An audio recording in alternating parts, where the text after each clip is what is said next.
Nunca me imaginé que llegaría el día en que mi propio hijo se pondría de pie en una sala de audiencias. Me apuntaría directamente y diría esas palabras con una frialdad que parecía ensayada. Ella nunca ganó un solo peso de esa fortuna. Esas palabras no deberían haberme dolido tanto. Yo tenía 67 años. Esmirna Hidalgo. Una mujer que había reconstruido casas antiguas con mis propias manos y había enderezado mi vida más veces de las que podía contar. Pero ahí estaba sentada en la mesa de la demandante en el Palacio de Justicia de Mérida, incapaz de ignorar cómo la voz de Cándido cortaba el aire como si perteneciera a alguien que había practicado ese momento en su cabeza durante años. Cándido Hidalgo tenía 42 ahora, alto, decidido y seguro de sí mismo.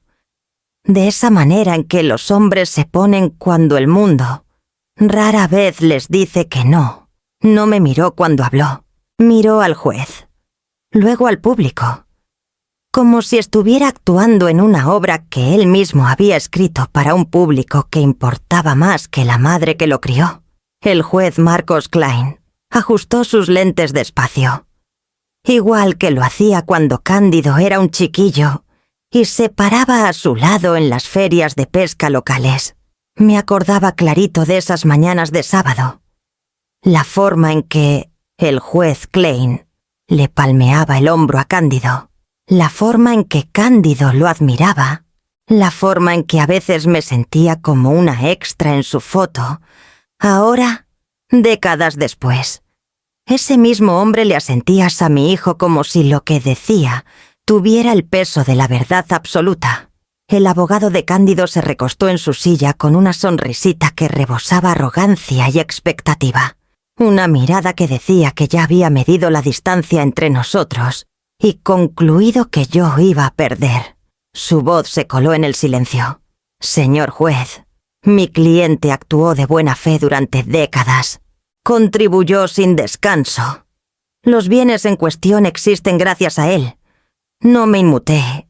Todavía no. Klein volvió su mirada hacia mí. Señora Hidalgo, tendrá su oportunidad de responder a su debido tiempo. Mis manos reposaban sobre la mesa. Palmas planas, firmes de una manera que mi corazón no lo estaba. Por un momento, observé a Cándido, mi hijo. Mi chamaco que una vez garabateaba dibujos de casas que decía que construiría para mí algún día. Su mandíbula estaba tensa. Ojos opacos. Expresión tallada en piedra. No sostenía mi mirada. Dentro de mi pecho, algo se encendía en silencio. No era rabia. No era incredulidad. Algo más frío. Algo más antiguo. Dejé que ese frío se asentara antes de hablar por fin. Lo suficientemente bajito como para que solo yo lo oyera. Bastaron 5 palabras para acabar con todo lo que tramaron. Cándido no miró hacia mí. El juez Klein revolvió papeles, preparándose para la siguiente moción. El abogado garabateaba notas, confiado en que el juicio ya se inclinaba a su favor, pero yo los observaba a los tres, y una claridad extraña se instalaba en su lugar. No tenía ni idea de lo que había traído conmigo. No tenía ni idea de lo que venía. No tenía ni idea de que el silencio, cuando se elige, puede cortar más que cualquier cuchillo. Crucé las manos y esperé mientras el juez declaraba un receso. El ruido de los bancos raspando y los murmullos creciendo a mi alrededor se desvanecían en un borroso lejano. Pensé en las mañanas de Mérida, en criar a un hijo sola, en las grietas chiquitas que se habían formado mucho antes de este día. Y mientras me ponía de pie para salir de la sala, el pasado se alzaba detrás de mis ojos, jalándome de vuelta a donde todo había empezado. Cómo mi hijo se convirtió en el hombre que ahora intentaba quitarme todo. Cuando Cándido era chiquito, solía pegar su frente contra la mía y susurrar promesas que no entendía del todo. Un día yo te voy a cuidar. Mamá, decía, con la voz suave y sincera. Todavía oigo cómo temblaban las palabras. Como si de veras creyera que el mundo siempre sería bueno con él. Vivíamos en una casita angosta de un solo piso cerca de la calle 60, lo suficientemente cerca del Parque de la Mejorada, como para oír a los niños riendo cuando el viento traía el sonido en la dirección correcta. Éramos solo nosotros dos en ese entonces. Yo trabajaba largas horas dibujando planos en la mesa de la cocina, mientras Cándido coloreaba a mi lado, sus crayones regados por el piso como dulces derramados. Me jalaba la manga. ¿Ya casi terminas? Mamá, casi, le decía, inclinándome para besarle el cabello. Solo una línea más. Siempre dices lo mismo. Se reía y se subía a mis piernas de todos modos. Los vecinos lo adoraban.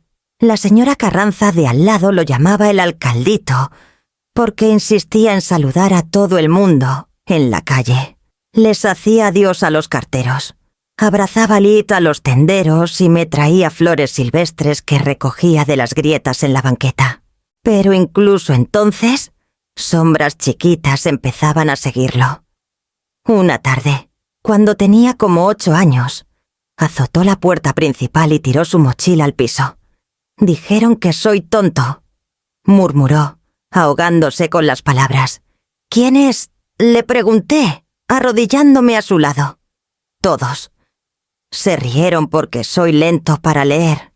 Lo abracé, sintiendo cómo le temblaba el pecho. «No eres lento. Aprendes diferente, y eso está bien». Se apartó. «Tú tienes que decir eso. Eres mi mamá». Reconocí algo herido en su tono. Algo más profundo que el piquete de la crueldad del patio. Necesitaba que lo tranquilizaran como algunos niños necesitan aire. Con los años, esa necesidad solo creció. Cuando los maestros sugerían clases extras, se encrespaba. Cuando sus compañeros destacaban, escondía sus exámenes de mí. Cuando otros padres alababan a sus hijos, se ponía rígido, con la mandíbula apretada como esperando que yo lo comparara. Nunca lo hice. Pensé que la paciencia sería suficiente. Cuando tenía como 10, se sentó a mi lado en las escaleras del porche mientras yo revisaba planos para una casa en la calle 59. «Quiero ayudarte cuando sea grande», dijo. «Voy a dirigir tu empresa. Voy a ser el jefe. Entonces nadie se va a burlar de mí otra vez». Su voz temblaba de esperanza, no de arrogancia, pero algo dentro de mí se tensó. «Puedes ayudar si quieres», le dije con ternura, «pero tiene que ser porque te gusta, no para probar nada». Miró para otro lado. «Probar cosas hace que la gente deje de reírse». Lo alcancé, pero se movió para evitar mi toque. Cuando Cándido cumplió 14, lancé Restauraciones Hidalgo, una modesta firma de restauración arquitectónica especializada en casas coloniales de Mérida. Contraté a 2 trabajadores a medio tiempo y tomé todos los trabajos que encontré, desde reparar barandales de porches hasta restaurar medallones de yeso en salas de estar centenarias. Cándido se sentaba en la mesa haciendo tarea mientras yo medía vigas y calculaba costos de materiales. «Trabajas más que nadie», me dijo una vez, mirando el montón de facturas. «Trabajo para que estemos estables», respondí. «Para que un día yo también esté estable», replicó. Sus ojos eran esperanzados, pero algo debajo de ellos temblaba una necesidad dolorosa de ser suficiente. Pasé la siguiente década tratando de equilibrar ser madre con construir un negocio. Lo arropaba por las noches incluso cuando llegaba a casa después de oscurecer. Asistía a reuniones escolares entre consultas con clientes. Lo animaba en sus partidos de béisbol, aunque llegara sin aliento de los sitios de trabajo. Pero no importaba cuánto diera. Parecía hundirse más en la idea de que el valor hay que ganárselo, a gritos, de manera innegable, pública, mirando hacia atrás. Todavía veo el momento en que su esperanza empezó a derivar en hambre, del tipo que crece en silencio hasta convertirse en algo completamente distinto. Planté yo misma las semillas del resentimiento, sin darme cuenta, cuando Cándido entró en la adolescencia. Algo en nuestra casa cambió de formas que no entendí de inmediato. Su voz se profundizó. Pero también los silencios. Sus hombros se ensancharon. Pero también la distancia entre nosotros. Lo que antes era una inseguridad suave, se endureció en una fragilidad que parecía lista para romperse con la menor presión. Una noche, estaba en el mostrador de la cocina ordenando facturas cuando Cándido dejó caer su mochila en una silla con un golpe fuerte. «¿Sabes?», dijo sin mirarme. «Tu empresa importa más que yo». Me volví hacia él. «Eso no es verdad, Cándido». Se encogió de hombros, pateando la pata de la mesa. «Lo dices, pero nunca estás. Los papás de todos los demás aparecen.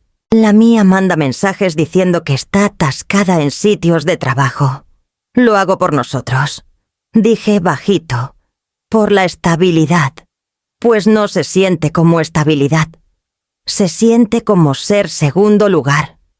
Sus palabras dolieron, no porque fueran totalmente falsas, sino por la agudeza con que las dijo. Antes de que pudiera responder, agarró una manzana del mostrador y se fue a su cuarto, dejando la frase colgando en el espacio entre nosotros. Una semana después, llegó la crisis. La escalera colonial de un cliente se derrumbó de la noche a la mañana, y el inspector de seguros exigió documentación inmediata. Pasé todo el día en el sitio, hasta las rodillas en escombros, manejando llamadas frenéticas y obligaciones de contratos. Para cuando regresé a casa, mi buzón de voz tenía 3 mensajes de la secundaria Emerson. La presentación del coro de Cándido, la que había marcado en el calendario, y me recordaba casi todos los días durante 2 semanas. Manejé a la escuela de todos modos, aunque el evento ya había terminado. Solo quedaba el conserje en el vestíbulo. «Se los acaba de perder», dijo, limpiando un mostrador. Su chamaco cantó con el alma. Cuando entré por la puerta de casa, Cándido estaba sentado en la sala con los brazos cruzados fuertemente sobre el pecho. Su cara estaba manchada, no de lágrimas, sino de tratar de no mostrarlas. «No viniste», dijo. «Lo sé», susurré. «Y lo siento». La escalera. «No me importa una escalera», espetó. «Me importa que no estuvieras ahí». Me senté a su lado. «Cándido, quería estar. Te perdiste». Seguía mirando la puerta. «No llegaste». Se puso de pie de golpe. «Solo. Olvídate». Desapareció en su cuarto, azotando la puerta tan fuerte que los marcos de las fotos temblaron. Pasaron horas antes de que saliera de nuevo. Yo seguía en el sofá, con el papeleo intacto en mi regazo. «Mamá». Su voz era más suave ahora. Levanté la cabeza. Se acercó y se sentó a mi lado. «Lo siento», murmuró. «No debí gritarte. Solo quería que me vieras cantar». Lo abracé, con el alivio lavándome. «Debí estar ahí. Voy a esforzarme más». Se recargó en mí, y por un momento sentí al chiquillo que una vez escondía flores silvestres detrás de la espalda y prometía cuidarme. «Sé que trabajas mucho», dijo con ternura. «Sé que estás intentando. Solo olvídate». «Mamá, está bien». Pero mientras recargaba la cabeza en mi hombro, sus ojos seguían abiertos, mirando a la nada. Había algo calculador ahí, algo demasiado viejo para sus 14 años. Su disculpa era tierna, pero una inquietud extraña parpadeaba debajo, como la grieta fina que corre por el yeso viejo que siempre planeaba reparar y nunca lo hice. Le acaricié el cabello y susurré: «Gracias por perdonarme», esperando que las palabras fueran suficientes para calmarlo, esperando que fueran suficientes para calmarme a mí también. ¿Por qué no vi que una disculpa a veces esconde una advertencia? Cándido tenía 20, cuando me di cuenta por primera vez de lo fácil que el amor puede embotar una advertencia hasta que se convierte en algo más filoso. Llegué a casa después de un día largo en un sitio de restauración en la calle 59 y fui directo a mi escritorio para pagar a un proveedor. Cuando abrí mi libro de cheques, el saldo me apretó el estómago. Casi 80.000 pesos faltantes. Ninguna factura coincidía. Ninguna nota. Ninguna solicitud de transferencia. Solo una notita amarilla pegada pulcramente dentro del libro. Lo regreso en 2 días. C. Mi pulso retumbaba en mis oídos. Caminé por el pasillo y me detuve en la puerta de su cuarto. Estaba entreabierta. Y Cándido estaba sentado en su escritorio, desplazando algo en su laptop. Su postura era relajada, confiada, casi casual. «Cándido», dije. Levantó la vista. Molesto al principio. Luego, neutral. «Sí. Encontré tu nota». Sus hombros se aflojaron, como si lo peor ya hubiera pasado. «Te ibas a decir... ¿Cuándo? Entré». «Cándido, sacaste dinero de mi cuenta bancaria. Lo presté». Se recargó en la silla. «No es lo mismo. Es exactamente lo mismo. No me pediste permiso». Soltó un suspiro fuerte y teatral. «Sabía que lo harías un drama». «Es un drama», dije. «Sacaste casi 80.000 pesos sin permiso». Se puso de pie rápido, con la frustración subiendo en él como una chispa en hojas secas. Lo necesitaba. Tenía una oportunidad de invertir en algo con amigos. Si esperaba, se iba. Podías haberme platicado. Me hubieras dicho que no. Tal vez... admití. Pero una plática es diferente a un robo. Se encogió. «No lo llames así. ¿Cómo más lo llamo, mamá? Por favor». Su voz se quebró. «Más suave. Estoy intentando. Sé que a veces la riego. Sé que no tengo todo resuelto todavía. Pero no te estoy robando. Entonces, ¿qué es?» «Un error», susurró. «Uno tonto. Solo quería una oportunidad para alcanzar a los demás de mi edad. Todos tienen cosas pasando. Tienen ahorros, inversiones, planes. Me siento atrás todo el tiempo. Pensé que si algo por fin me salía bien, estarías orgullosa». Las palabras me pegaron en un lugar que nunca había podido proteger del todo. Se acercó más, ojos brillando con una mezcla de miedo y esperanza. «Te lo voy a pagar, te lo juro. Solo quería intentar». Por un largo momento, me quedé ahí, dividida entre la ira y el recuerdo del chamaco que una vez necesitaba que lo asegurara de que era suficiente. Sentí el cansancio de años, noches, tardes, momentos perdidos, el constante malabarismo entre madre y proveedora. «Cándido», dije bajito, «te hubiera ayudado si me hubieras pedido». «Lo sé», murmuró. «Lo siento». Su disculpa era gentil, perfectamente timed, casi demasiado lisa. Y cuando me abrazó, sentí su latido constante contra el mío. Quería creerle. Quería fingir que esto era un lapsus chiquito. Nada más. Solté un suspiro y puse mi mano en su espalda. «Vamos a platicar del pago pronto». Asintió contra mi hombro. Pero su cuerpo se relajó de una manera que me dijo que sabía que la plática nunca pasaría de verdad. Más tarde esa noche, cuando la casa estaba quieta, regresé a mi escritorio y miré el espacio vacío en el libro donde el dinero una vez estuvo. Mi mano flotó sobre la nota. Su promesa ya hueca. ¿Qué más había tomado ya sin que yo lo supiera? Estaba buscando la cinta métrica de repuesto. Nada más. Cándido la había pedido prestada el día anterior para arreglar algo en su carro. Y entré a su cuarto esperando encontrarla tirada descuidadamente en la cama o enterrada bajo papeles en su escritorio. En cambio, noté una carpeta gruesa azul marino medio escondida debajo de un montón de cuadernos. Una sola palabra escrita en la pestaña con su letra: «Herencia». Un escalofrío extraño me recorrió. La alcancé. dudando solo una vez antes de abrirla. La primera página me dejó sin aliento.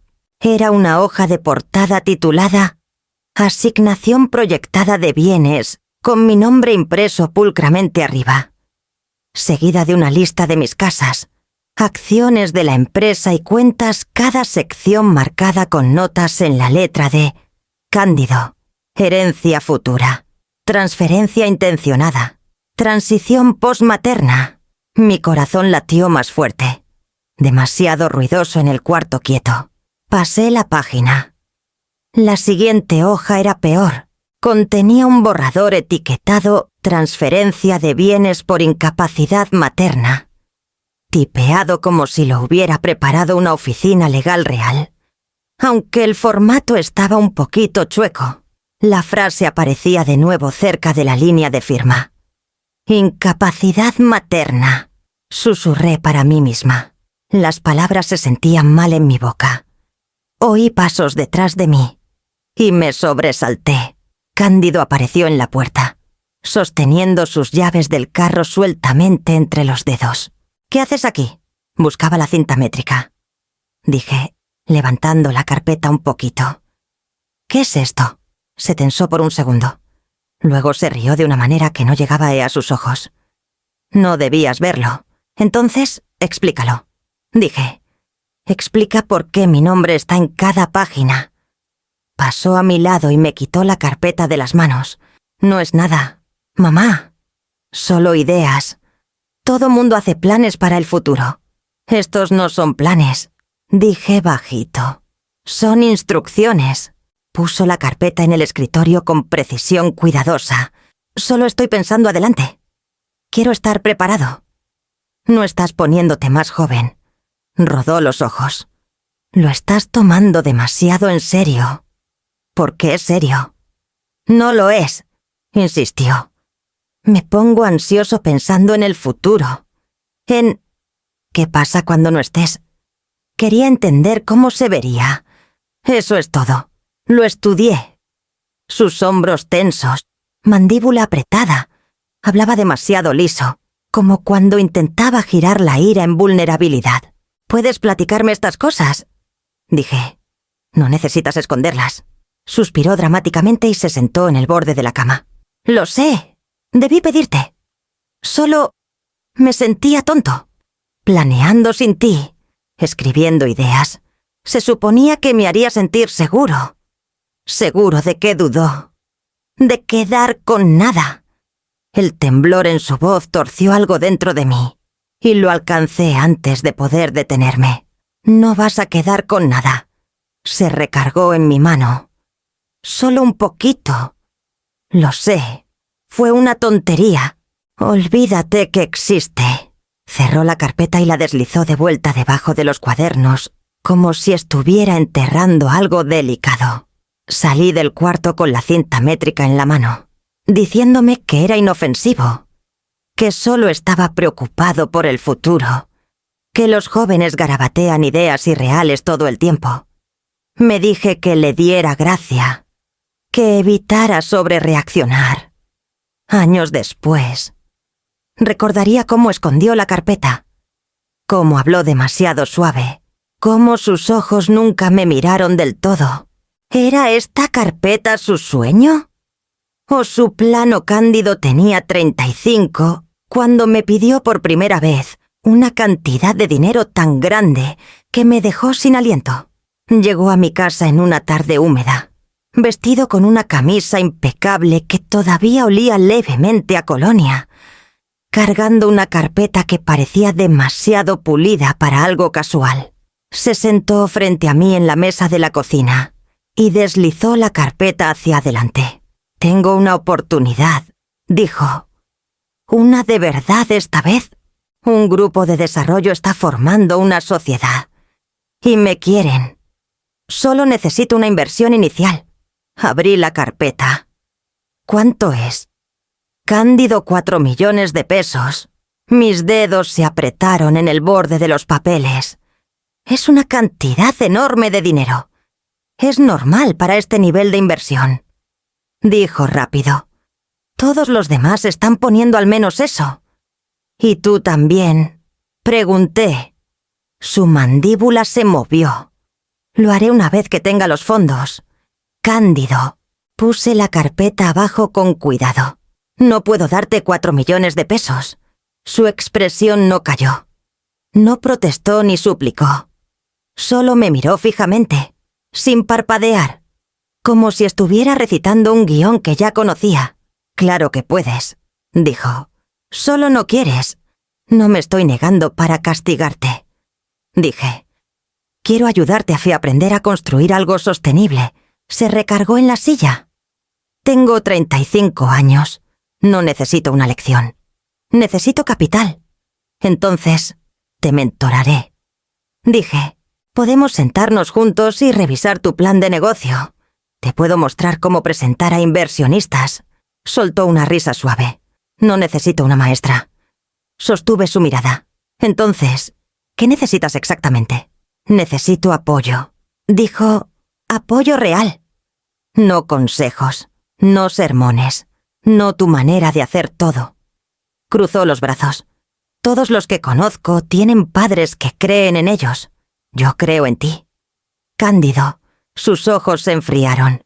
Si lo hicieras, firmarías el cheque. Una pesadez extraña se asentó en mi pecho. 4 millones de pesos no es solo un cheque. Son años de mi trabajo, que serán míos eventualmente, dijo, casi casualmente. Parpadeé. Nada está decidido así. Vamos, mamá. Sonrió, pero la sonrisa cortaba. Los dos sabemos hacia dónde va todo. No. Dije suave. No lo sabemos. Me estudió por un momento. Luego cerró la carpeta con dedos precisos, casi gentiles. Vine hoy esperando que me ayudaras. Pensé que querrías verme triunfar. Lo quiero, dije. Solo no así. Su sonrisa no se desvaneció. Se afiló. Entiendo, dijo. Eres protectora con tu dinero. Está bien. Encontraré otra manera. El tono de su voz me heló más que cualquier enojo. Calmado, controlado, decidido. Como si mi rechazo solo confirmara algo que ya había concluido mucho antes de esta plática. Tragué, sintiendo algo frío asentarse debajo de mis costillas. Cándido, escucha. No hay nada que escuchar, dijo, levantándose de la mesa. Hiciste tu elección. Deslizó la carpeta de vuelta seca a su bolsa. Sus movimientos suaves, sin molestia, sin frustración, sin decepción, sin duda. Eso me asustó más que si hubiera gritado. Tocó el respaldo de mi silla ligeramente al pasar. Casi cariñoso. Todo sale bien eventualmente. Dijo, ya verás, cuando la puerta se cerró detrás de él. Me quedé en la mesa, manos reposando en el espacio vacío donde había estado la carpeta, sintiendo el cambio quieto dentro de él, pequeño, pero irreversible. ¿Qué ha decidido ya un hombre si el rechazo no le molesta? La noche que oí a Cándido hablar de mí como si yo fuera una barrera que quitar, la casa estaba tan quieta que podía oír el zumbido leve del refrigerador desde el otro lado del pasillo. Había pasado por su lugar sin avisar, cargando una carpeta de reportes viejos de negocio que pensé que podrían ayudarle si alguna vez elegía platicar de nuevo. Me dije que era por él, no por mí. La puerta principal estaba abierta. Entré y llamé su nombre. No contestó. La puerta de su cuarto estaba entreabierta, y antes de que pudiera tocar, oí su voz aguda, confiada, casi ensayada. Klein se pondrá de nuestro lado. Siempre lo ha hecho. Me congelé. Siguió una pausa. Luego el rumor bajo de otro hombre en altavoz. No pude distinguir las palabras. Cándido continuó. No, escúchame. Seguimos el timeline exactamente. Primero la demanda, luego la solicitud de bienes, luego empujamos por la audiencia de emergencia. Ella no va a pelear. Mi corazón latía dolorosamente. Lo dijo de nuevo, más claro esta vez. Ella no va a pelear. ¿Sonaba tan seguro? Me acerqué más, con la respiración atrapada en la garganta. El hombre al teléfono preguntó algo. Cándido suspiró impaciente. Te estoy diciendo, hacerla firmar no es el problema. Sé cómo manejar a mi madre. Se rió bajito. Siempre se dobla. Sus palabras me cortaron. Siempre se dobla. Revolvió algunos papeles. Oí el borde crujiente de documentos deslizándose por un escritorio. Una vez que las transferencias estén en movimiento, todo pasa bajo el nombre de la empresa. Ese es el punto. Ella piensa que solo estoy intentando empezar un negocio.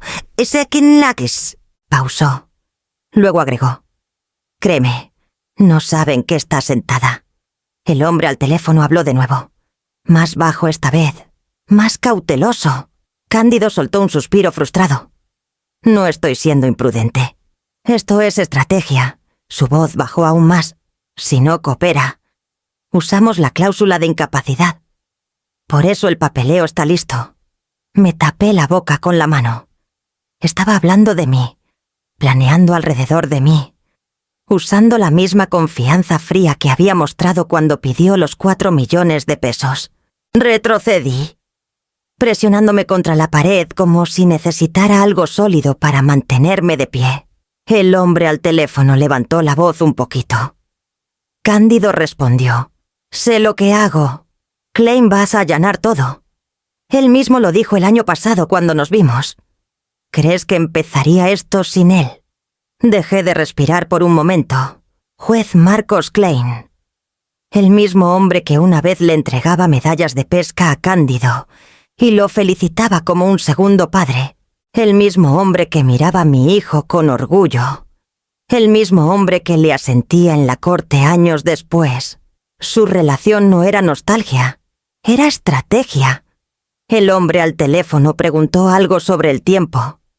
Cándido replicó. Dentro de 3 meses. No más. Bajó la voz de nuevo. Si nos movemos lento, podría notarlo. Si nos movemos rápido, solo se vas a abrumar. Abrumar. Como si eso fuera una táctica. Como si las madres fueran para ser manejadas. La llamada se cortó momentos después. Los pasos de Cándido se movieron hacia la puerta. Me metí rápido al pasillo, fingiendo ajustar un marco en la pared justo cuando la abrió. Se retrocedió un poquito. «¿Mamá? ¿Qué haces aquí?» Su sorpresa parecía genuina, pero ahora sabía lo fácil que le salía actuar emociones. «Vine a traerte algo», dije, manteniendo el tono firme. Toqué. No contestaste. Miró hacia atrás a su cuarto, solo por un segundo. Estaba en una llamada. Lo sé. Nos quedamos ahí, en silencio. 2 personas separadas por más que una puerta. Su mandíbula se apretó. Forzó una sonrisa. «¿Todo bien? Supongo que depende». Dije. Me miró demasiado de cerca. «¿De qué?» «De lo que estás planeando». Cándido. Su sonrisa no falló esta vez, solo cambió de forma. Volviéndose cuidadosa, medida, casi educada. «Estoy planeando un futuro, mamá. Eso es todo». Le entregué la carpeta que traje. La aceptó sin mirar adentro. Sus dedos rozaron los míos, y por primera vez en mi vida. El contacto me enfrió la piel. «Debo irme a casa», dije. Asintió una vez. «Maneja con cuidado». Caminé hacia la puerta con pasos lentos, deliberados, sintiendo el suelo moverse debajo de todo lo que pensaba saber. Su voz me siguió. Cálida y controlada. «Platicamos pronto». «Te lo prometo». Salí y cerré la puerta detrás de mí. El aire de la noche me pegó en la cara como una advertencia traída por una brisa fría. ¿Cómo te preparas para una batalla que esperabas que nunca existiera? ¿La mañana en que se volvió real? Estaba en el fregadero enjuagando una taza de café cuando alguien tocó a mi puerta principal. No era el toquecito dudoso de un vecino ni el golpe alegre de un repartidor. Eran 3 toques firmes, espaciados parejo, como un metrónomo. Me sequé las manos y abrí la puerta. Un hombre en uniforme caqui estaba en mi porche, sombrero en las manos. un montón de papeles doblados bajo un brazo. Parecía de unos 50. Cara curtida. Ojos amables que no me miraban del todo. «¿Señora Esmirna Hidalgo?», preguntó. «Sí», dije despacio. «Soy el alguacil Carvajal de la Policía Judicial de Yucatán. Cambió de peso. Tengo documentos para entregarle». Mi estómago se apretó. ¿Documentos extendió el montón? Citación civil y demanda. «Señora». Miré los papeles, pero no los tomé. ¿Quién la presenta? Mi voz sonó más delgada de lo que quería. La mandíbula del alguacil se tensó. «Cándido Hidalgo». El nombre pegó más fuerte que los toques. «Es mi hijo», dije, como si eso pudiera cambiar algo. «Lo siento, señora», replicó Carvajal. «Aún así tengo que entregárselos». Mi mano tembló al aceptar los documentos. El papel se sentía más pesado de lo que debería. Esperó hasta que lo tuviera bien agarrado. Luego soltó su agarre con cuidado, como pasándome algo frágil. «Hay una fecha de corte en la primera página», dijo. «Querrá leer todo con atención. También tiene 20 días para responder formalmente a través de un abogado». «A través de un abogado», repetí atontada. Me estudió la cara. «Nunca es fácil cuando es familia». «No», susurré. «No lo es. Si tiene preguntas sobre el proceso en sí, puede llamar al número en la página de atrás. Pero para consejo legal, necesitará un abogado». «Entiendo. Dudo. Cuídese, señora Hidalgo». Cuando cerré la puerta, la casa se sentía diferente, como si el aire mismo se hubiera espesado. Caminé a la mesa del comedor y puse los papeles planos, alisando los bordes con dedos temblorosos. Mi nombre estaba arriba en negritas, seguido del de Cándido, listado como el demandante. Demandante. Hijo. Acusador. Mis ojos bajaron por la página. Demanda por juicio declaratorio. Transferencia de propiedad y control total de bienes. Ahí estaba. Tinta negra, sin duda, sin disculpa. Leí sus reclamos despacio. Cada oración un golpe. El demandante. Cándido Hidalgo. Ha contribuido sustancial y continuamente al establecimiento, crecimiento y mantenimiento de Restauraciones Hidalgo y los bienes relacionados, incluyendo pero no limitado a propiedades inmobiliarias, cuentas financieras e intereses comerciales. La demandada, Esmirna Hidalgo, ha declarado repetidamente su intención de que todos los bienes y propiedades pasen al demandante, quien construyó todo con ella. Como socio igual en todo menos en nombre, lo había escrito como una historia que creía o necesitaba creer. Mi silla raspó el piso cuando me senté. Leí las frases de nuevo. Construyó todo con ella. Socio igual en todo menos en nombre. Mi garganta se apretó. Los recuerdos chocaron Cándido de chamaco en la mesa de la cocina. Cándido tirando su mochila. Cándido pidiendo 80.000 pesos, luego 4 millones. Cándido diciendo: «Los dos sabemos hacia dónde va todo». Afuerita, una puerta de carro se azotó. Voces flotaron de la banqueta. Oí a mi vecina: «Gloria, hablar en tono bajo. La policía judicial acaba de estar en la puerta de Esmirna». «Vi», replicó otra voz. «¿Crees que tenga que ver con Cándido?» «Tal vez. Han estado tensos últimamente. Sus palabras se colaron por las ventanas como humo». Me presioné las manos contra los oídos por un momento, tratando de bloquearlas. Pero el daño estaba hecho. En una ciudad como Mérida, las noticias viajan más rápido que la verdad. Me forcé a seguir leyendo. Pedía control total de mi empresa, mis propiedades, mis cuentas. Alegaba mal manejo de mi parte por la edad. Implicaba que era vulnerable. Sugería que había actuado como mi guardián no oficial por años. Usaba cada lugar suave que le había mostrado como prueba de que no podía manejar mi propia vida. En un punto, las letras se borronearon. Me di cuenta de que había estado conteniendo el aliento. Cuando por fin me puse de pie, mis rodillas flaquearon y me agarré del respaldo de la silla para estabilizarme. Por un segundo terrorífico, pensé que mi cuerpo se rendiría por completo. El cuarto se inclinó, luego se enderezó despacio. Caminé al espejo del pasillo y miré mi reflejo. Una mujer de 67 me devolvió la mirada líneas del tiempo talladas alrededor de la boca, cabello plateado prendido a la carrera. Ojos cansados pero no rotos. Todavía no. Cree que me voy a doblar, dije en voz alta al pasillo vacío. El sonido de mi propia voz me ancló. Regresé a la mesa. Junté los documentos en un montón pulcro y presioné mis palmas encima. Si Cándido quería convertir mi vida en un caso, entonces lo trataría como uno. Había construido casas de vigas podridas y cimientos fracturados. Había tomado estructuras que todos consideraban perdidas y las había devuelto a la fuerza. Sabía cómo reconstruir. Ahora, por primera vez, entendía que podría tener que hacerlo con mi propia vida. ¿Cómo defiendes el trabajo de tu vida cuando el atacante conoce cada rincón?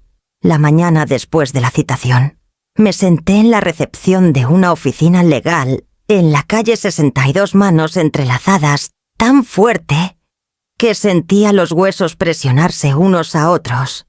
La gente pasaba, clientes, asistentes, alguien cargando una caja de archivos, pero nadie me miró 2 veces. Para ellos era solo otra mujer mayor aferrada y a un montón de papeles que deseaba nunca haber recibido. Se abrió una puerta y salió una mujer. Estaba en sus 40 medias, alta, compuesta, con el cabello recogido en un moño bajo y ojos que escaneaban rápido pero amablemente. «Señora Hidalgo», dijo. La forma en que lo dijo firme, respetuosa, sin duda ni condescendencia, movió algo dentro de mí. «Sí», respondí. «Soy Marla Divina». Extendió la mano. Su agarre era firme. «Anclador. Pase. Platicamos». Dentro de su oficina.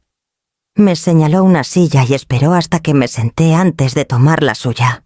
Revisé su mensaje. Dijo: «Empiece donde se sienta cómoda». Puse la citación en su escritorio.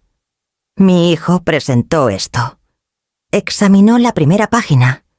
Expresión inalterada. «Dígame qué cree que está tratando de quitarle». «Todo», dije. «Mi empresa, mis casas, mis cuentas, todo». «¿Y qué alega que lo construyó conmigo?» Dije bajito. «Que éramos socios». Marla asintió despacio, como probando el peso de las palabras. «¿Trabajó alguna vez para su empresa?» «Me ayudó ocasionalmente cuando era más joven», dije, «cargando materiales, pintando barandales, nada más».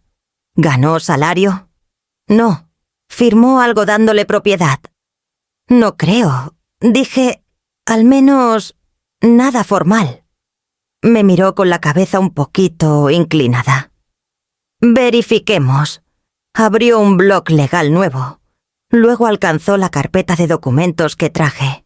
Por varios minutos pasó página tras página, su dedo trazando líneas de texto.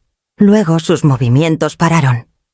«Señora Hidalgo», dijo suave, «venga a ver esto». Me incliné adelante. Era un contrato uno que apenas recordaba de cuando Cándido tenía 18. Un proyecto pequeño de renovación que había tomado para un amigo de la familia. El formulario listaba «Restauraciones Hidalgo» y, debajo, «Cándido Hidalgo, titular minoritario del proyecto». Parpadeé. «No puede ser». «¿Lo firmó?», dijo Marla con ternura. «Parece un gesto, una involucración simbólica para él. Pero legalmente, le da un pie. Puede argumentar que contribuyó labor y propiedad parcial en al menos un proyecto». Ni siquiera entendía qué significaba el contrato. Susurré. Pensé que lo haría orgulloso. Marla pasó la página. La intención no supera el efecto. Este solo documento le da a su demanda credibilidad parcial, no mérito, pero plausibilidad. Es suficiente para perder todo. No conmigo representándola, dijo calmada. Significa que necesitamos construir una defensa con cuidado, mucho cuidado. Empezó a delinear pasos. Un contador forense para separar mi labor de la de Cándido. Documentación de cada propiedad que compré sola. Prueba de mis inversiones, mis ingresos, mis decisiones. Entrevistas con ex empleados. Un timeline de la involucración de Cándido. ¿O falta de ella? Su voz permaneció firme, incluso cuando la mía temblaba al tratar de responder. Señora Hidalgo, dijo, inclinándose más cerca, no está sola en esto. Le creo. Y vamos a pelear esto legalmente, no emocionalmente. Exhalé despacio. Gracias por decir mi nombre bien. Ofreció una sonrisa tenue. Es su nombre. Es el que vamos a proteger. Su confianza me estabilizó. Pero mientras salía de su oficina, el contrato de años atrás se repetía en mi mente. Mi firma, rápida y sin pensar, garabateada al lado de la de mi hijo como una promesa que nunca intenté hacer.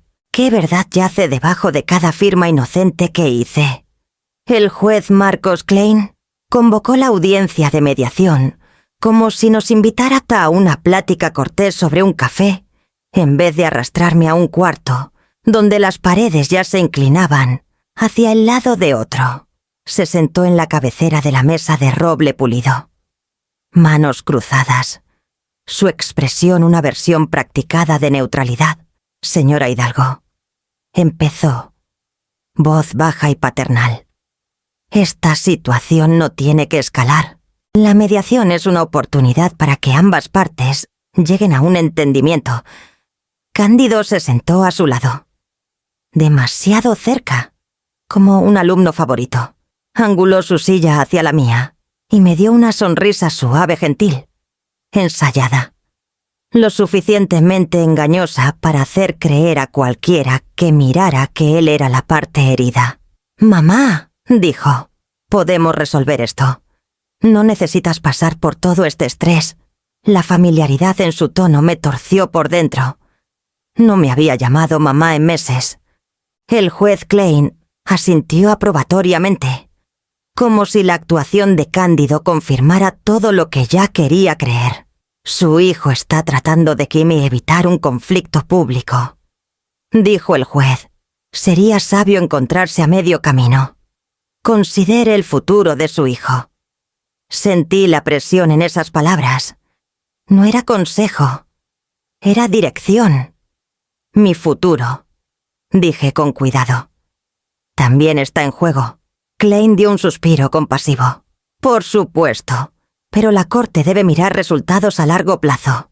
Un negocio familiar no debería romperse por malentendidos. Cándido se inclinó adelante. Nunca quise que esto se pusiera feo. Mamá, tú eres la que lo hace difícil. Mi abogada, Marla Divina, se enderezó. Mi clienta está siguiendo procedimiento legal. Su sugerencia de que ella es el obstáculo no es precisa. Klein levantó una mano. Mantengamos la civilidad. Civilidad. Como si yo fuera la que perdía la compostura. Bueno, dijo Cándido, volviéndose a Marla con un encogimiento casi apologético. Solo odio verla molesta. Siempre ha sido emocional con las decisiones de negocio. Lo miré fijamente. Estás torciendo esto. Puso su mano en la mesa, palma arriba, como ofreciendo paz. Te quiero, mamá. Solo quiero que lo que construimos sobreviva. Tú no lo construiste, dije. Las palabras escapando antes de que pudiera templarlas. El juez se movió en su silla. Señora Hidalgo, su hijo está demostrando disposición a comprometerse. Tal vez debería hacer lo mismo. Marla se inclinó adelante. ¿Comprometerse en qué, señor juez? Mi clienta es dueña total de Restauraciones Hidalgo. No hay propiedad compartida. La cara de Klein se tensó no con ira, sino con la irritación de un hombre cuyo relato preferido era interrumpido. La propiedad puede interpretarse de diferentes maneras cuando involucra familias. Cándido miró abajo, como dolido. Solo no quiero que parezca irrazonable. La gente ya está hablando. Lo estaban. Había oído susurros en el supermercado, en la iglesia, incluso de vecinos que decían que esperaban que resolviéramos. Algunos creían la versión de Cándido, algunos la mía. La mayoría no sabía qué creer. Klein cruzó las manos de nuevo. Señora Hidalgo, piense con cuidado. Un fallo a su favor no borrará el daño a su relación con su hijo. Levanté la barbilla. Mi relación ya está dañada. Por primera vez. La sonrisa de Cándido parpadeó. Klein carraspeó. Nos reuniremos de nuevo la próxima semana. Los animo a ambos a reflexionar sobre las consecuencias de sus decisiones. Cándido se puso de pie y tocó mi hombro ligeramente. Lo suficiente para que el juez lo viera. Te quiero, murmuró, voz cálida lo bastante para engañar a cualquiera que no lo hubiera oído planear detrás de una puerta cerrada. Me aparté mientras Marla y yo salíamos del lobby del Palacio de Justicia. El aire se sentía inclinado, como si el piso se ladeaba hacia la victoria de otro. Marla susurró. Está preparando fallar por su hijo si no lo detenemos. Asentí, sintiendo el cambio en la atmósfera sutil. Peligroso, inconfundible. ¿Cómo peleas una batalla cuando el árbitro ya está elegido? La llamada llegó justo después del mediodía. Estaba en la oficina de Marla Divina, revisando documentos para la audiencia venidera, cuando su asistente tocó ligeramente la puerta. Señorita Divina, el señor Carvajal está en la línea, dijo. Dice que es urgente. Marla apretó el botón de altavoz. Señor Carvajal, soy Marla Divina. ¿Qué pasó? Su voz crepitó, ansiosa y apologética. Necesito retirar mi testimonio. Sentí las palabras pegarme antes de entenderlas del todo. Retirar, dije, pero aceptó. Dijo que testificaría que Cándido nunca ayudó con los libros financieros. Sé lo que dije, replicó, con la respiración inestable. Pero no puedo ser parte de esto ya. Marla frunció el ceño. ¿Cambió algo? Un silencio largo llenó el cuarto. Tuve un visitante anoche, dijo por fin. El hijo de su clienta pasó por ahí. Mi pulso se aceleró. Cándido fue a su casa. Dijo que quería aclarar el aire, pero no vino a platicar. La voz de Carvajal bajó. Me dijo que sería mejor para todos si me quedaba fuera, que era un asunto familiar, que involucrarme me arrastraría hasta algún lugar donde no quería estar. Marla se inclinó hacia el teléfono. ¿Lo amenazó? No digo eso, replicó Carvajal. Digo que hizo las cosas incómodas, muy incómodas, y luego se fue. Papeles se movieron en su lado, sus manos probablemente temblando. Mire, señora Hidalgo, la respeto. Siempre fue justa conmigo cuando trabajé con usted, pero no puedo perder mi trabajo por esto.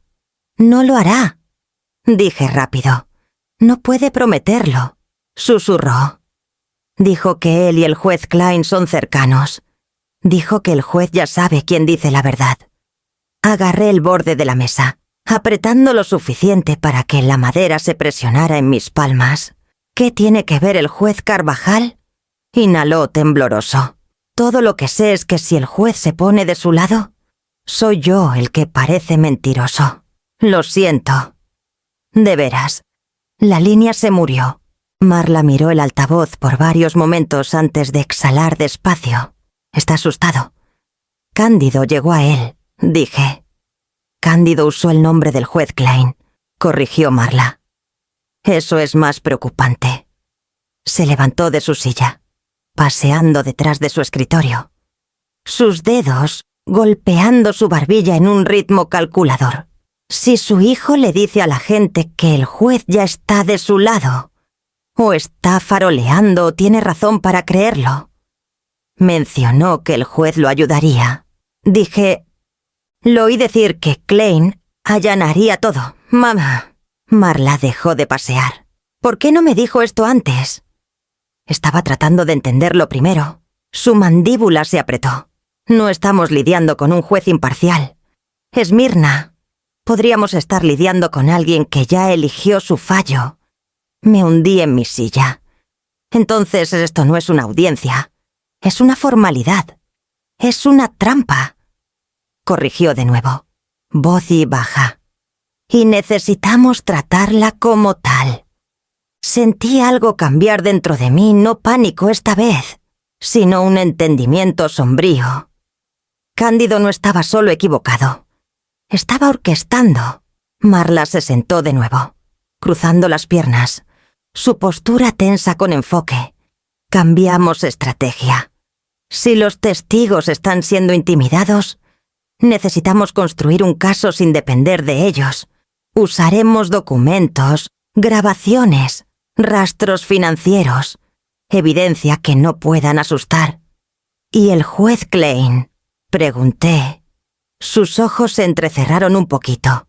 Si está involucrado personalmente, lo exponemos. El cuarto se quedó quieto. Entendí, en ese momento, que algo más grande que una madre e hijo se interponía entre nosotros ahora, una máquina que Cándido creía controlar. Un sistema que pensaba que podía doblar y esperaba que yo entrara a ciegas. Marla juntó los archivos frente a ella. De este punto en adelante, dijo, nos preparamos para presión de todos lados. Su calma me estabilizó, pero una verdad nueva se asentó en mi pecho fría, sólida, imposible de ignorar. ¿Era esto todavía una demanda? ¿O una emboscada? El primer día del juicio se sintió como subir a un escenario para el que nunca audicioné. La sala zumbaba con voces bajas, del tipo que surgen de la curiosidad, no de la preocupación. Me senté al lado de Marla, manos cruzadas fuertemente en mi regazo, mientras Cándido tomaba su lugar en la mesa opuesta pulido, confiado, perfectamente preparado. El juez Klein entró con un asentimiento medido, su mirada demorándose en Cándido un latido de más. Empezaremos con las declaraciones de apertura, anunció. El abogado de Cándido, un hombre llamado Rolando Preciado, se puso de pie con una sonrisa compasiva ya fija. Damas y caballeros del jurado, empezó, avanzando como compartiendo una confesión personal. Hoy oirán la historia de un hijo que amó a su madre más que nada, solo para ser empujado a un lado por su ambición implacable. La mandíbula de Marla se tensó, pero se quedó callada. Preciado continuó. Voz cálida, casi doliente. Cándido Hidalgo creció sin el apoyo emocional que todo niño merece. Vio a su madre verter cada hora despierta en su empresa, persiguiendo contratos, restaurando casas, tomando proyecto tras proyecto mientras su hijo se paraba en las sombras, esperando atención que rara vez llegaba. El jurado se inclinó. Algunos asintieron despacio. Sentí el aire espesarse alrededor de mí. Preciado gesticuló hacia Cándido. Y a pesar de todo ese dolor, permaneció leal. Ayudó en su negocio cuando ella necesitaba. Trabajó sin pago. Sacrificó oportunidades. Creyó, de todo corazón, que él y su madre estaban construyendo un futuro juntos. Cándido bajó la cabeza solo un poquito. La tristeza perfectamente colocada. Preciado cambió su tono. Pero luego, cuando el éxito creció, la señora Hidalgo reescribió la narrativa. Alegó que era suyo solo. Descartó sus contribuciones. Lo excluyó de decisiones. Y cuando intentó discutir el futuro, se negó a cualquier transparencia. Pausó. ¿Es eso el acto de una madre nutricia? ¿O de una mujer obsesionada con su carrera que olvidó a su propio hijo? La sala murmuró. Una ola de simpatía suavizando el ambiente. Marla se inclinó hacia mí. «No reacciones», susurró. Luego Preciado puso su mano en el hombro de Cándido. «Cándido, por favor, díganos a la corte, en sus propias palabras, ¿qué experimentó creciendo?» Cándido se puso de pie. Tomó un aliento firme. Luego habló con una suavidad temblorosa que no había oído desde que era chamaco. «Amé a mi madre», dijo. «Todavía lo hago. Pero siempre estaba en otro lado». Dejó que el silencio perdurara. Cuando tenía eventos escolares, prometía venir. Y luego no lo hacía. Su voz se quebró. Me sentaba en la fila de atrás para que no me viera buscándola. Mi espina se tensó. Esa parte era verdad, pero no así. Nunca así. Continuó. Trabajaba todos los días, todas las noches. Apenas me miraba. Y cuando lo hacía, usualmente era para darme una lista de tareas para sus proyectos. Sus ojos brillaron. Ayudé a construir restauraciones Hidalgo. Pinté barandales. Cargué materiales.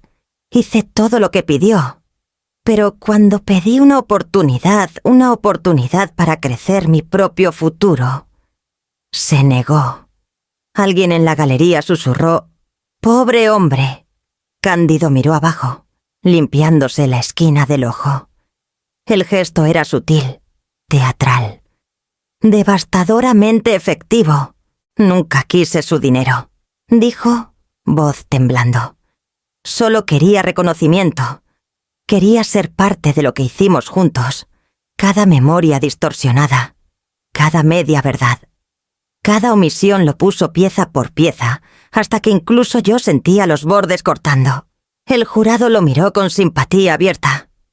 Cuando por fin se sentó, Preciado puso una mano tranquilizadora en su espalda y terminó con: «Este no es un hijo buscando riqueza. Es un hijo buscando justicia». Mi aliento vaciló. Pero me forcé a quedarme quieta. La mano de Marla rozó la mía brevemente debajo de la mesa, un toque anclador. No consuelo, no lástima, sino fuerza. Al otro lado del cuarto, Cándido levantó los ojos para encontrar los míos. No parecía triunfante. Parecía cierto. Había aprendido exactamente qué heridas reabrir. Marla se levantó de su asiento con una calma que se sentía deliberada, casi quirúrgica. La sala se había inclinado a favor de Cándido después de su actuación, pero ella avanzó como si nada de eso importara. «Señor juez», dijo, «la defensa quisiera empezar a presentar evidencia». El juez Klein ajustó sus lentes. «Proceda». Marla abrió un binder rojo y habló claro. «Hemos conducido una revisión forense completa de la historia financiera de Restauraciones Hidalgo, desde su fundación hasta el presente. Los registros muestran exactamente quién contribuyó. Labor, capital y manejo». Levantó el primer documento. Prueba a resúmenes financieros detallados indicando a la señora Hidalgo como la única inversionista, tomadora de decisiones y contratista en cada proyecto salvo uno. El nombre del demandante aparece solo una vez cuando tenía 18 años y fue listado brevemente como titular de proyecto. Cándido se movió en su asiento. Marla cliqueó un control remoto y el proyector mostró varias hojas de cálculo. Estos registros demuestran que la señora Hidalgo financió materiales, nómina, cuotas e impuestos. La contribución financiera del demandante es consistentemente cero. Preciado se puso de pie. «Relevancia». «¿Relevancia fundacional?», replicó Marla. «El demandante alega que construyó todo con ella. Los registros financieros lo contradicen enteramente». El juez Klein asintió. «A regañadientes. Rechazado. Continúe». Marla abrió un segundo archivo. «Prueba B emails escritos por el demandante». Golpeó la página. «En estos mensajes, el señor Hidalgo se refiere a su madre como, cito, un fondo de pensión andante. Y, cito, mi plan de retiro eventual. Un murmullo recorrió la galería. La cara de Cándido se sonrojó. Eran bromas, murmuró. Marla no se volvió hacia él. Dejemos que la corte determine el tono. Señor Hidalgo. Levantó otro set de documentos. Prueba C, formas de transferencia de propiedad preparadas por el demandante. Alegó que eran para propósitos fiscales. Sin embargo, cada borrador está estructurado para beneficiar exclusivamente al señor Hidalgo. Bypassing a la señora Hidalgo por completo. Preciado saltó. Eran borradores hipotéticos. Nunca se presentaron. Marla sostuvo su mirada. Correcto. Pero fueron preparados, fechados y almacenados en el disco duro personal del señor Hidalgo, no el de la señora Hidalgo. Demuestran intención. El juez Klein carraspeó. Pase a su siguiente prueba. Señorita divina. Marla sacó su teléfono y se lo dio al alguacil. Prueba de una grabación de audio recuperada del almacenamiento en la nube del señor Hidalgo. El alguacil lo conectó al sistema de altavoces. Cándido se tensó. No. La sala se llenó con su voz, confiada y sin guardia. Klein se pondrá de nuestro lado. Siempre lo ha hecho. Una vez que ella esté abrumada, el juez allanará todo. Ella no va a pelear. Nunca lo hace. La galería estalló. Jadeos, susurros, unas exclamaciones agudas. El juez Klein se quedó quieto. Mandíbula tensa, color drenándose de su cara. Preciado se esforzó por ponerse de pie. Objeción. Esto está sacado de contexto. No se requiere contexto, dijo Marla. Estas son las propias palabras del demandante. Cándido se inclinó adelante, agarrando la mesa. Era una conversación privada. Hackearon mis archivos. Marla no lo miró. La grabación fue recuperada legalmente a través de su poena. Señor Hidalgo. El juez Klein se frotó la frente. Visiblemente agitado. Mantengamos el orden. La sala se asentó, pero la energía había cambiado por completo. La gente miró a Cándido. No con simpatía ahora, sino con sospecha. Y miraron al juez Klein con incredulidad, atónita. Marla cerró el binder. Esto concluye nuestra evidencia preliminar. La defensa tiene documentación y testimonio adicionales para presentar en la siguiente sesión. Preciado tragó duro. Señor juez, objetamos la caracterización. Klein lo cortó bajito. Voz tensa. Objeción notada. Adjurnamos por el día. Marla juntó sus papeles con precisión controlada. No sonrió. No necesitaba. Se inclinó hacia mí mientras el alguacil llamaba al receso. Esto es solo el principio. Murmuró. Tenemos algo mucho más fuerte. Asentí. El peso del cuarto cambiando alrededor de mí. La tormenta empezando a doblarse en nuestra dirección. ¿Por qué revelar todo ahora, cuando la prueba más poderosa todavía esperaba? La mañana siguiente, la sala se sentía más aguda, como si el aire mismo sintiera que algo estaba por ceder. Cándido se sentó alto al lado de Rolando Preciado, hablando bajito con la confianza de un hombre que creía que todavía podía dirigir el resultado. El juez Klein entró momentos después, evitando mis ojos, su cara más tensa que el día anterior. Pasamos por mociones, objeciones, lenguaje procedimental. El ritmo era firme, casi ensayado hasta que Klein me miró directamente. Señora Hidalgo, dijo, antes de proceder, ¿desea hacer y hasta hacer una declaración? Su tono llevaba una expectativa de Eclina. Quédate callada, haz lo que siempre haces. Pero el silencio les había servido a él y a mi hijo lo suficiente. Me puse de pie, cada músculo calmado y deliberado. Sí, señor juez. Klein parpadeó, tomado por sorpresa. Muy bien, puede hablar. Levanté la barbilla. Reproduce la segunda grabación ahora. 5 palabras. Limpias. Precisas. imposibles de retractar. Un silencio cayó tan completamente que se sentía como si la sala hubiera dejado de respirar. Preciado se levantó de un salto. Señor juez, la defensa no ha divulgado. La grabación fue incluida en los datos subpoenaed, dijo Marla, levantándose a mi lado. La fiscalía tuvo acceso igual. Klein tragó duro. Proceda. El alguacil conectó el segundo archivo de audio. Un clic leve sonó por los altavoces. Luego la voz de Cándido llenó la sala, esta vez más aguda, más fría, sin los bordes suaves que usaba cuando actuaba para el jurado. Klein me lo explicó. Me dijo exactamente cómo enmarcar la petición. Dijo que mientras ella parezca abrumada, la corte se inclinará fiel a mi favor. Un jadeo cortó el aire. Cándido se sacudió adelante. «Eso está sacado de la grabación», continuó. Más fuerte, Klein dijo que madres de su edad entran en pánico cuando se les presiona. Me dijo que enfatizara el mal manejo. Prometió que la transición sería fácil una vez que se quebrara.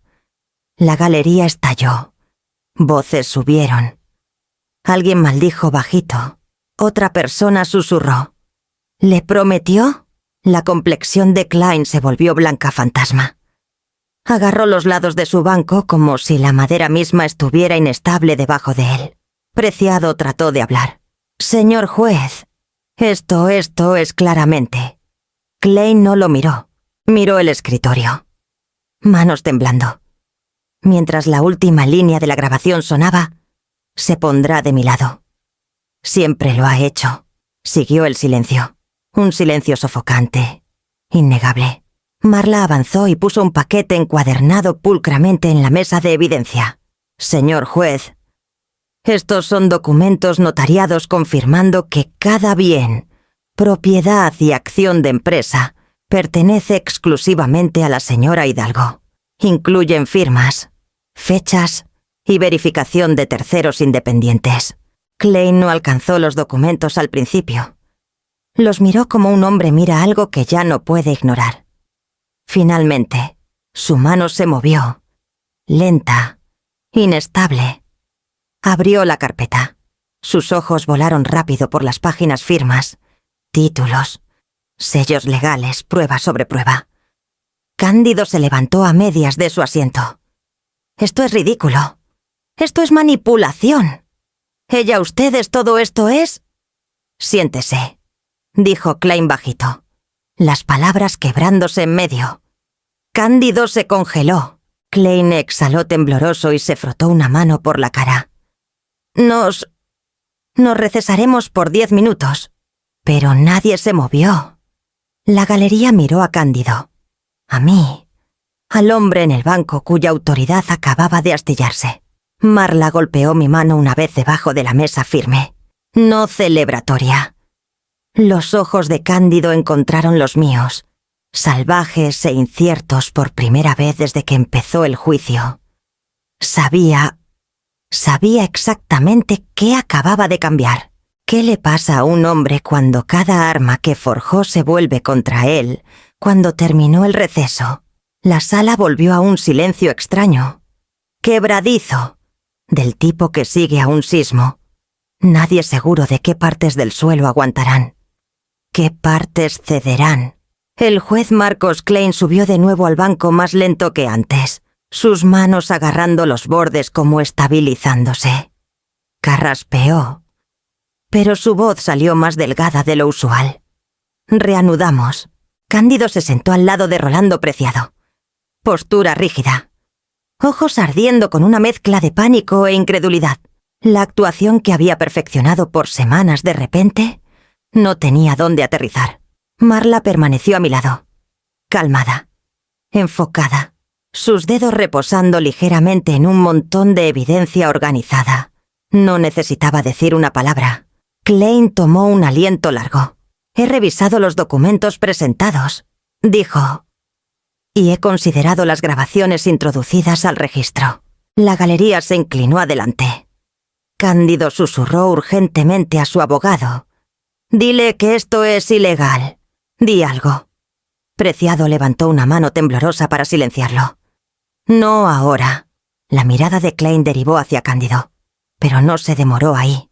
Me miró a mí en cambio de veras, miró de una manera que nunca se había permitido antes. Su mandíbula se tensó. Luego se aflojó. Señora Esmirna Hidalgo, dijo. La documentación establece claramente que usted es la dueña única de Restauraciones Hidalgo y todos los bienes relacionados, incluyendo propiedades, cuentas y derechos comerciales. Exhalé. Solo una vez. Continuó. Voz más firme ahora. Los reclamos del demandante carecen de fundación legal. La petición por transferencia de bienes se desestima con perjuicio. Un murmullo barrió la sala. Cándido se levantó de golpe. No puedes hacer eso. Esto no es esto. No es como va. Siéntese, señor Hidalgo, dijo Klein. Cándido no se movió. Su boca se abrió, pero no salió sonido. Su garganta se movió. Sus labios se partieron de nuevo, pero aún nada. Era como si las palabras que había armado como armas por meses lo hubieran abandonado de repente. Yo. Se ahogó. Luego se congeló por completo, su cara palideciendo. La sala lo vio desmoronarse en tiempo real. Klein enderezó sus hombros, los últimos remanentes de dignidad aferrándose a su postura. Además, dijo, la corte encuentra evidencia preocupante de comunicación inapropiada entre el demandante y el banco. Se abrirá una indagatoria. Un jadeo colectivo llenó la sala. Las rodillas de Cándido flaquearon y se agarró de la mesa para quedarse de pie. No puedes volverte contra mí, susurró ronco hacia el juez. Dijiste, señor Hidalgo. Interrumpió Klein agudo. Esta corte se asurna. Su mazo golpeó una vez. Fuerte. Final. El alguacil llamó al orden mientras la gente se levantaba. Observadores susurraban. Ojos saltando entre Cándido y el juez. Reporteros garabateaban más furiosamente que antes. Me puse de pie despacio. Mis piernas estaban firmes, pero mi corazón se sentía más pesado que nunca. Cándido me miró entonces finalmente, completamente. No con ira, no con triunfo, sino con algo hueco. Algo colapsando hacia adentro. Su cara se arrugó en los bordes, como un chamaco que por fin realizaba las consecuencias de sus propias elecciones. No sentí victoria.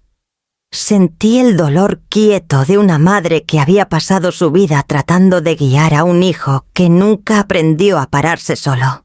Movió la boca, tal vez mamá, tal vez nada. Su voz todavía se negaba a salir. Marla tocó mi brazo ligeramente.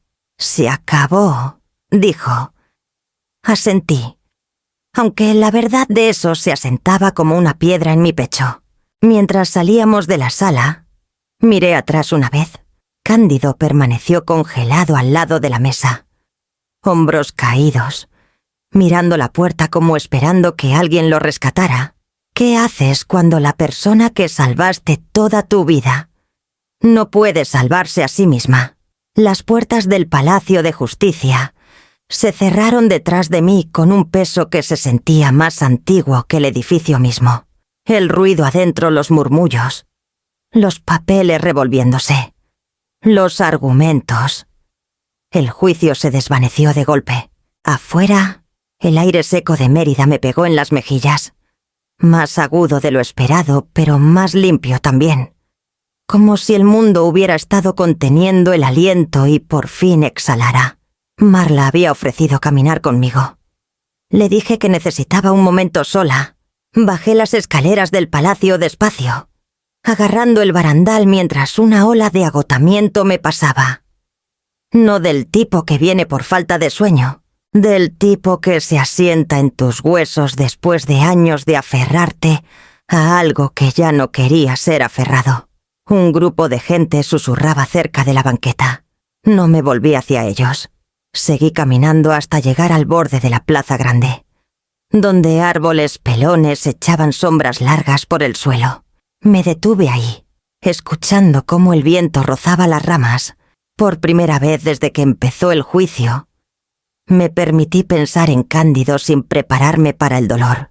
Había perdido a mi hijo mucho antes de la demanda. No hoy, no ayer. El chamaco que una vez prometió cuidarme se había escurrido en pedazos lo suficientemente chiquitos al principio para no notarlos.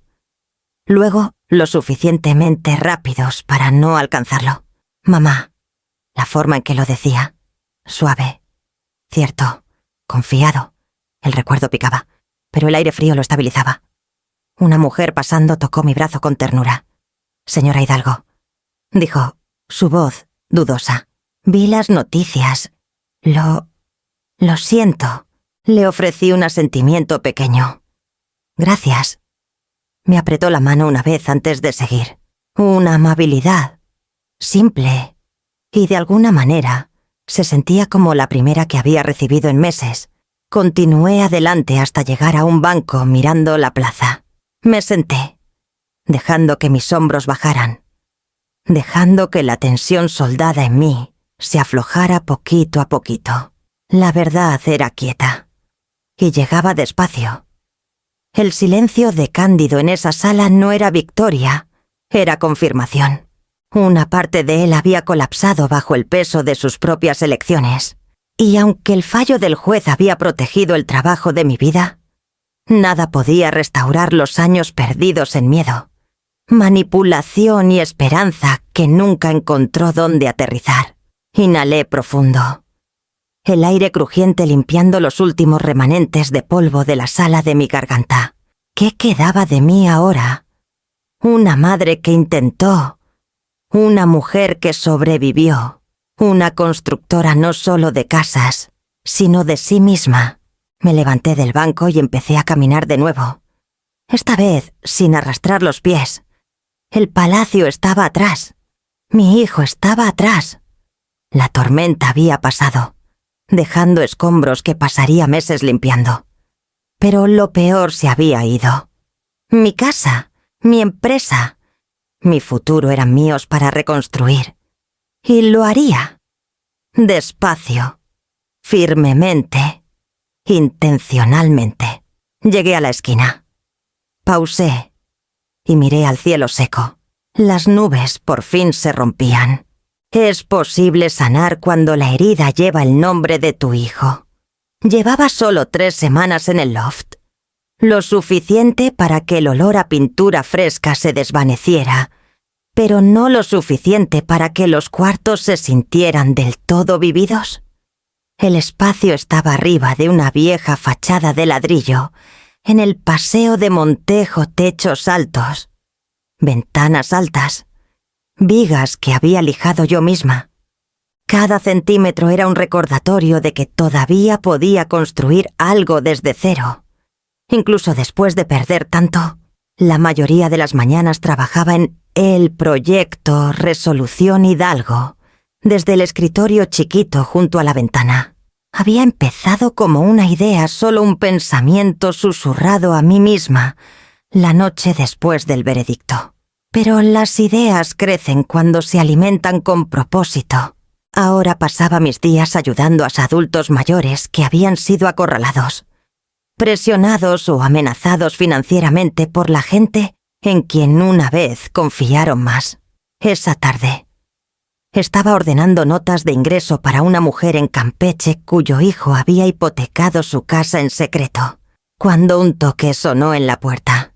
3 toquecitos suaves, dudosos, pero persistentes. Y abrí.